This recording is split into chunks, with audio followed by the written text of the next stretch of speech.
Is outraged that a former lover and colleague is suing him for harassment. I'm Ann Trujillo. John Ferrugia has the morning off. Colorado 7 News is next.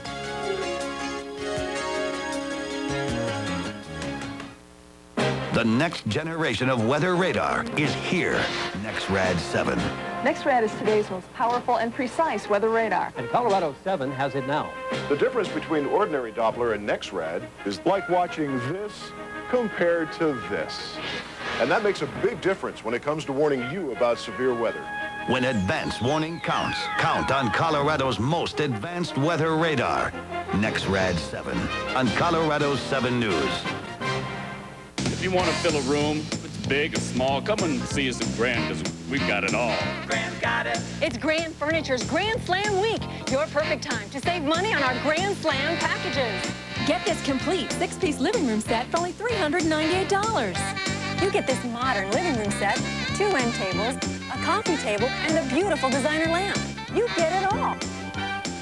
Grand Furniture Warehouse, 2 Denver locations. Grand's got it. Victoria's Secret creates second skin satin. The revolutionary fabric that sculpts your every curve with sensuality. Second Skin Satin, an exclusive bra and panty collection. Second Skin Satin, only at Victoria's Secret. Now get a free bra or panty with your purchase from the Second Skin Satin collection. Raymond Burr solves the case of the shooting star tonight at 7 o'clock.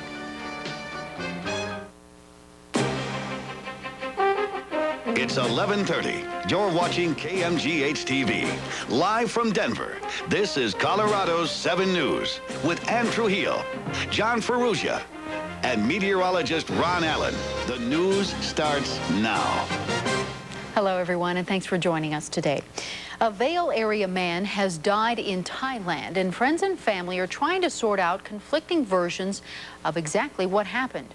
48-year-old Chuck Betcher was reported dead on May 16th in a Thai hospital. The week before, he'd been detained and then put under arrest by tourist police in Thailand, who told the U.S. Embassy in Bangkok that Betcher had been, quote, acting crazy and was a danger to himself and others. Thai officials say Betcher died after repeatedly hitting his head against a wall. Now, all of this happened on a resort island, Phuket, in the southern part of the country. On Tuesday, U.S. consular officers will travel there to try and get more information.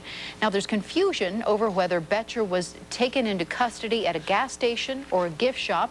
There's one report that he tried to set a gas station on fire, and another that he smashed a figurine in a shop.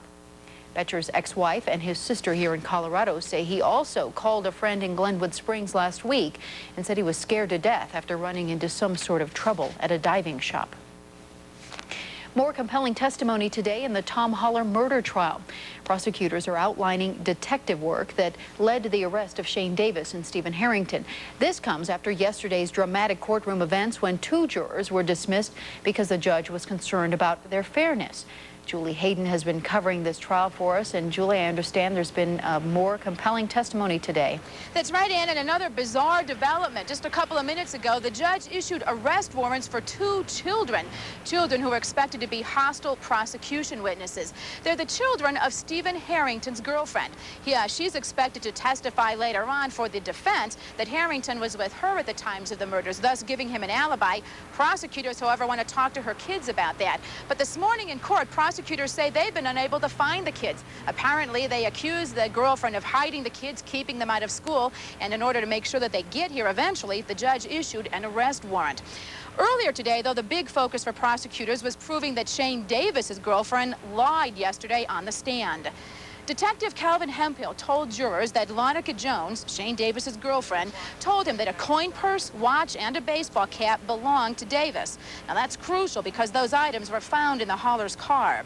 But yesterday on the stand, Jones denied that.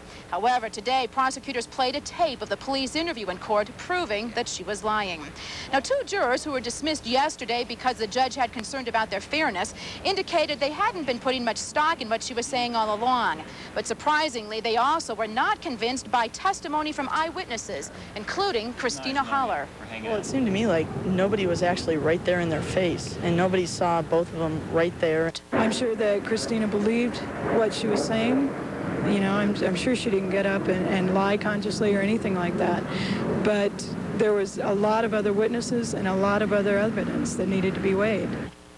Now, a lot of people have been wondering whether Lanika Jones may be facing some perjury charges. The prosecutors didn't want to talk about that very much today, saying they had no comment. But, Ann, I think it's fair to say they strongly hinted that that's something they're seriously considering. And, again, that may also lead to further problems for Harrington's girlfriend if those kids of hers who are supposed to testify for the prosecution can't be located. Wow, so there's literally been something strange happening every day in this case. This is one of the most unusual trials I've ever covered. Of course, it's important to note that the jurors are completely isolated from all of these things going on. They are strictly hearing the testimony being presented in court. All right. Thanks, Julie, for that update.